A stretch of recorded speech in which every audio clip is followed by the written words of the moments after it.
Halo semua, Assalamualaikum warahmatullahi wabarakatuh.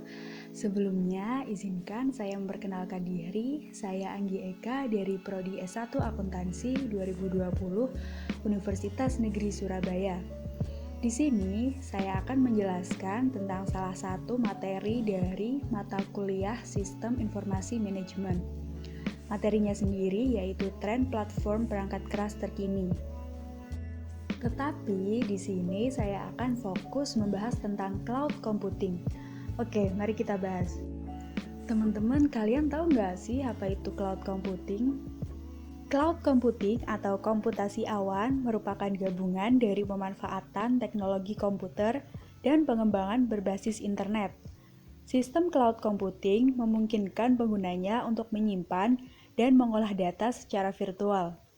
Pengguna juga tidak perlu menyiapkan platform maupun infrastruktur pendukung, melainkan hanya tinggal menggunakan platform-platform yang telah tersedia.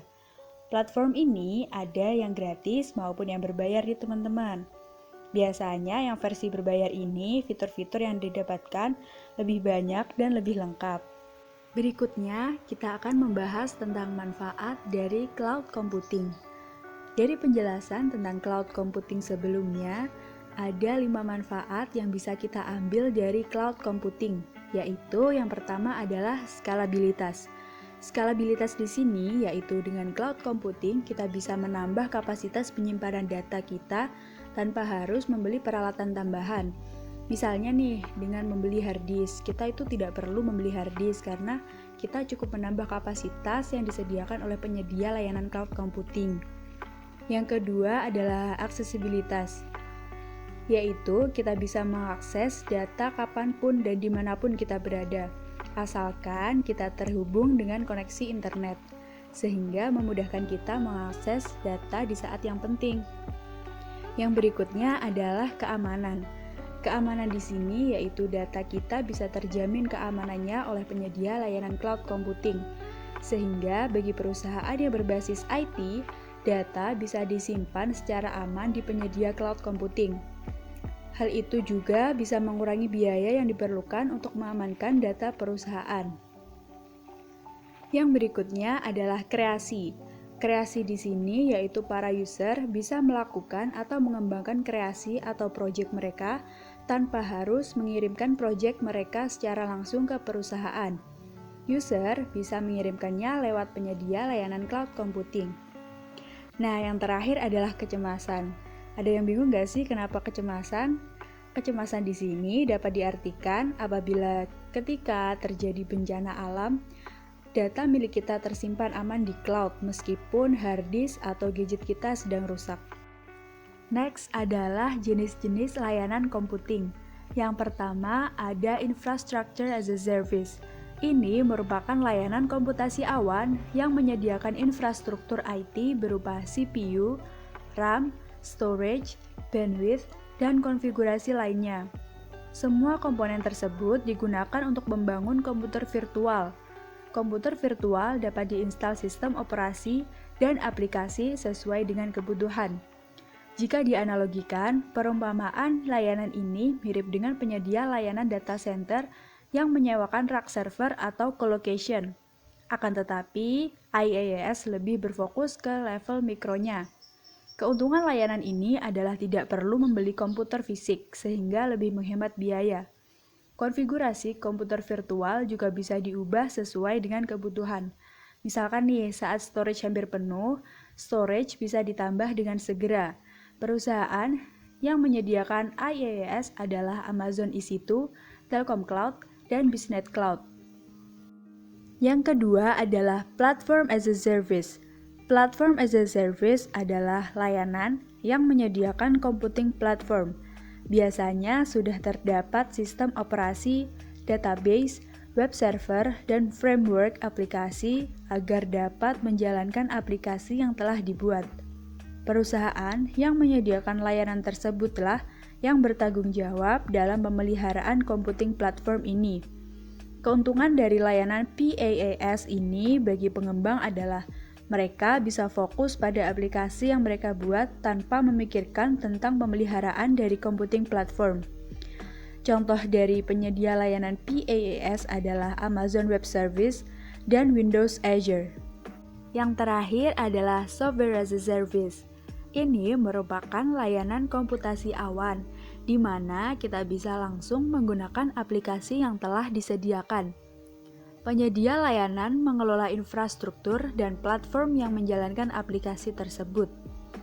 Contoh dari layanan aplikasi email yaitu Gmail, Yahoo Mail, dan Microsoft Outlook.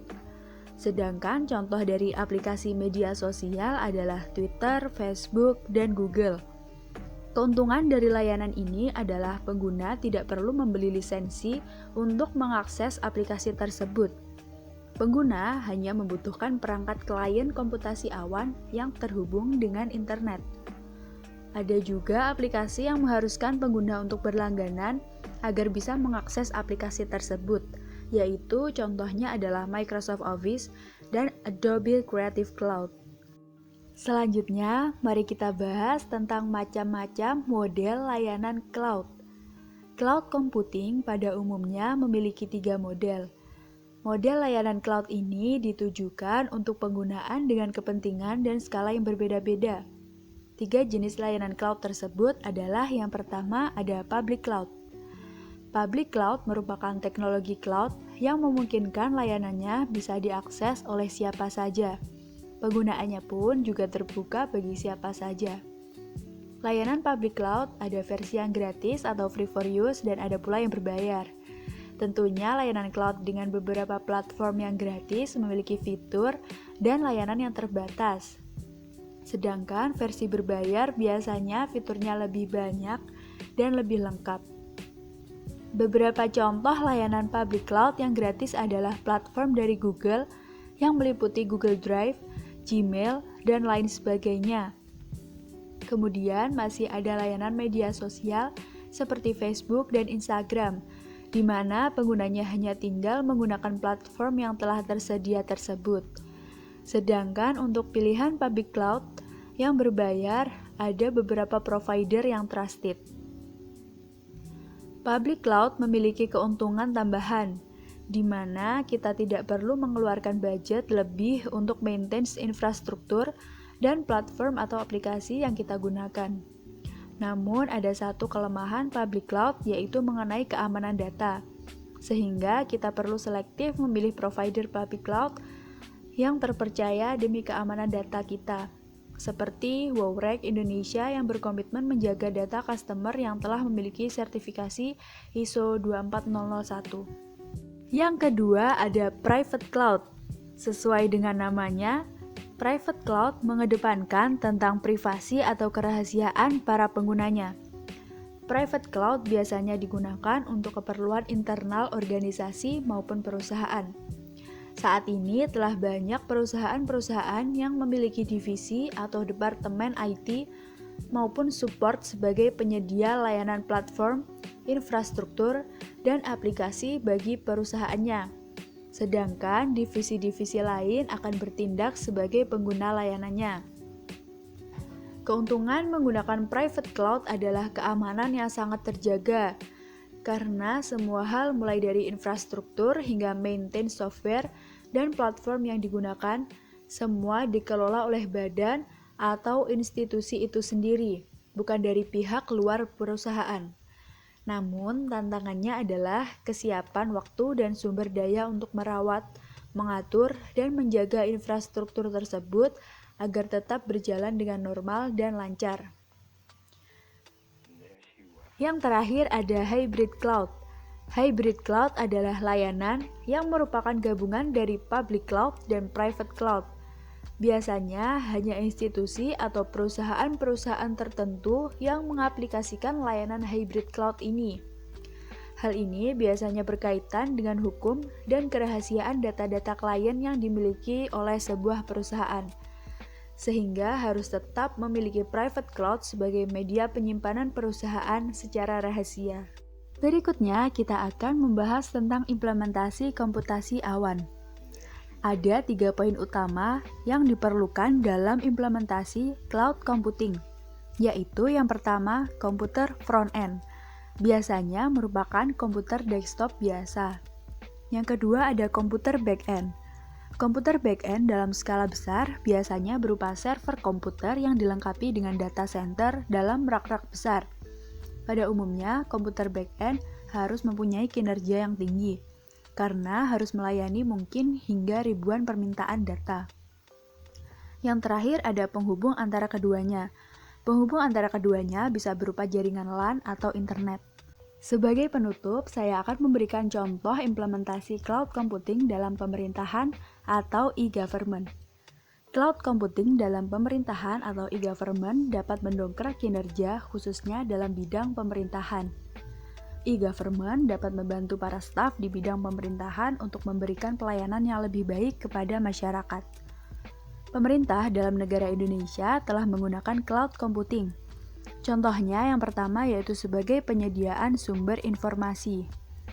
Badan Pengkajian dan Penerapan Teknologi atau BPPT telah menyediakan layanan cloud computing sebagai layanan jasa alih daya pengelolaan TIK untuk instansi pemerintah. Layanan ini bertujuan untuk dapat mewujudkan percepatan e-government karena memungkinkan pengguna pemerintah berkonsentrasi dalam memberikan layanan dan tidak dipusingkan dengan konfigurasi maupun pemeliharaan perangkat teknologi informasi. Sekian pemaparan materi tentang cloud computing dari saya. Terima kasih telah bersedia menonton video ini. Semoga bermanfaat bagi kita semua. Apabila terdapat kesalahan kata dan pengucapan, saya mohon maaf. Wassalamualaikum warahmatullahi wabarakatuh.